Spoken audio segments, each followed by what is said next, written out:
2 na criação da Rota 2 Caribe. Bharat match boycott করে বাংলাদেশের বিপক্ষে খেলতে চায় নেইমার। লাইভে এসে ভারতকে বয়কট করে বাংলাদেশের বিপক্ষে খেলবেন বলে একই বললেন নেইমার জুনিয়র।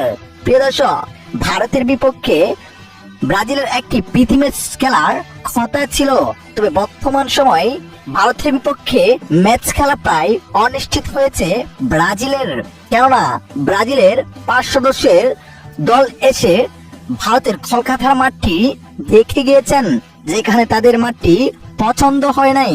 এরপরে সরাসরি বাংলাদেশে চলে আসেন সেই 5 সদস্যের দল, এসে বাংলাদেশের মাঠটি পছন্দ করেছেন এবং বাংলাদেশের মাঠটি আরো একবার দেখবেন বলে তারা নিশ্চিত করে জানিয়ে গিয়েছেন।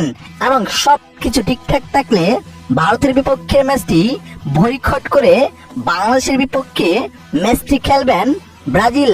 তাই তো এই বিষয়টি জানার পর লাইভে এসে নেইমার জুনিয়র বলেন, বাংলাদেশের বিপক্ষে আমরা ম্যাচ খেলবো, ভারতের বিপক্ষে খেলবো না। তারা সত্যি অনেক ভালো মানুষ, তাই বাংলাদেশের বিপক্ষে ম্যাচটি খেলবো।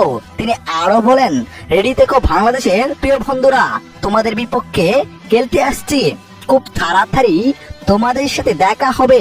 প্রিয় দর্শক, ব্রাজিলের বিপক্ষে বাংলাদেশের খেলাটি যদি সত্যি হয় আপনার কাছে কেমন লাগবে কমেন্ট করে আপনার মতামতটি জানিয়ে দিবেন। ধন্যবাদ।